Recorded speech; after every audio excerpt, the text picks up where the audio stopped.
Olá amigo, olá amiga, bem-vindo ao canal Professor Rodrigo Batista. Aqui juntos, todos os dias, com alegria, com a paz do Senhor, estudamos a mensagem de Deus através da lição da Escola Sabatina. Continuamos nosso estudo falando então dos querubins, esses seres maravilhosos, extraordinários, que assistem, trabalham diante do trono de Deus. Todas as referências a eles mostram isso, que eles sempre assistem diretamente diante da presença do Senhor. No livro do Gênesis, quando eles aparecem, são colocados ali no Jardim do Éden, a tradução literal deles é que eles estavam no tabernáculo, ou tabernaculando, olha a palavra difícil, né? Diante de Deus, protegendo o Éden. Então são seres que realmente mostram que eles estão ali para alguma coisa muito especial. Eles estão numa patente especial, onde eles também louvam o nome do Senhor. Eles aparecem geralmente com alguns rostos, são 4, né? Nós temos o boi, nós temos a águia, nós temos o homem e nós temos também o leão, que são os 4 rostos que eles aparecem ali no livro de Ezequiel. Mas esses 4 seres com esses rostos tão diferentes aparecem também no livro do Apocalipse. Quando nós vamos para o Novo Testamento e vemos as visões que João teve, gente, é exatamente aquilo que aparece no Antigo Testamento, porque a Bíblia é um todo. Não existe isso, na verdade, isso de novo e antigo, existe a palavra de Deus. Esse novo e antigo é só uma forma didática para a gente separar e entender um pouco mais a palavra de Deus, assim como os capítulos e os versículos. Mas é o todo, toda ela é inspirada por Deus e útil para que a gente possa ter mais relacionamento com o Senhor. Eu quero ler com você agora o livro de Apocalipse, no capítulo 4, onde nós temos uma representação que mostra exatamente os seres que aparecem no Antigo Testamento, também no livro de Isaías. Vamos então ler capítulo 4 de Apocalipse, versos 4 a 14, capítulo 4, versos 1 a 11. Então, Apocalipse, capítulo 4, versos 1 a 11. Vamos lá, a palavra de Deus. Apocalipse, capítulo 4, versos 1 a 11.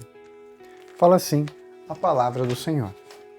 Depois dessas coisas olhei, e eis não somente uma porta aberta no céu, como também a primeira voz que ouvi, como de trombeta, ao falar comigo: sobe para aqui, e te mostrarei o que deve acontecer depois destas coisas. Aqui nós temos um momento de revelação profética, em que João vê o céu aberto, uma porta no céu, e uma voz que o chama para mostrar a ele, revelar a ele coisas que devem acontecer.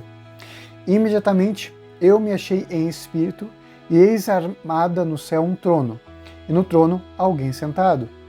E esse que se acha sentado é semelhante no aspecto à pedra de jaspe e de sardônio, e ao redor do trono há um arco-íris semelhante no aspecto à esmeralda. Ao redor do trono há 24 tronos, e assentados neles 24 anciões, vestidos de branco, em cujas cabeças estão coroas de ouro. Então são seres especiais que já estão transformados, são coroados, eles têm autoridade como príncipes de Deus diante do Senhor, com 24 tronos. Do trono saem relâmpagos, vozes e trovões. E diante do trono ardem 7 tochas de fogo, que são os 7 Espíritos de Deus. Aqui uma representação do Espírito Santo.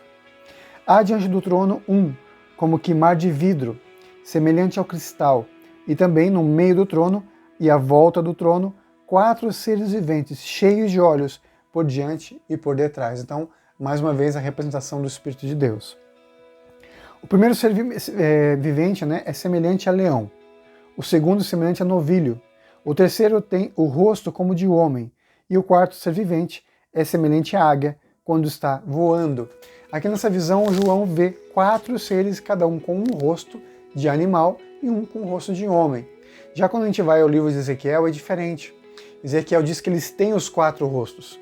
Não é que esteja apenas um rosto para cada ser, né? Então nós vamos vendo aí que são os mesmos seres, mas aparecem com descrições diferentes, com significados, uma simbologia diferente, né, para cada um.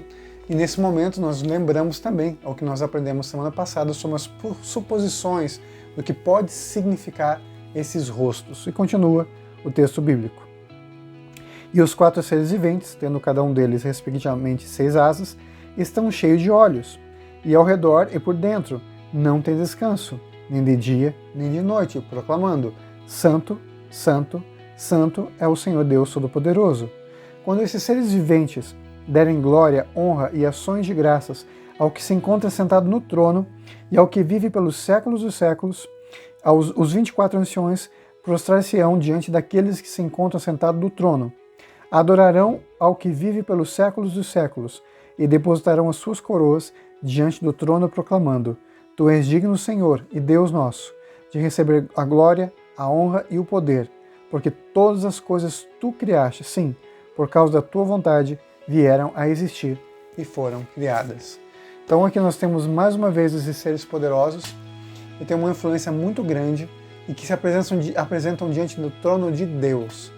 Nós não deixo, na verdade, de lembrar que também existe um querubim que caiu e esse querubim caído é Lúcifer. Então nós temos uma referência aqui a um quinto querubim que não aparece diante do trono de Deus porque já não está mais diante do Senhor. Lúcifer também era um querubim, então ele tem essas características como eles, mas infelizmente ele não guardou o seu estado original e caiu, se afastando da presença de Deus.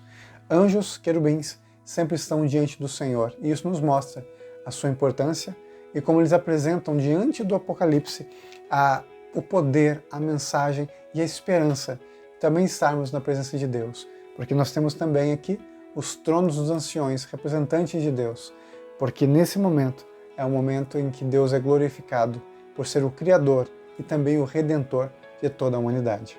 Vamos juntos orar?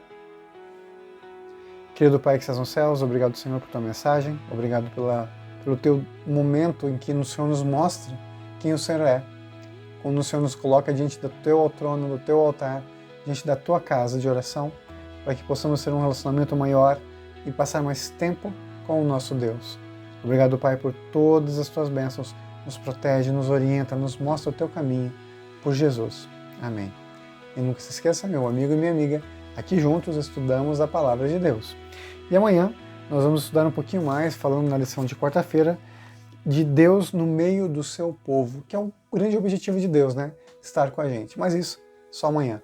E nunca se esqueça que nessa vida é você e Deus. Tchau, tchau.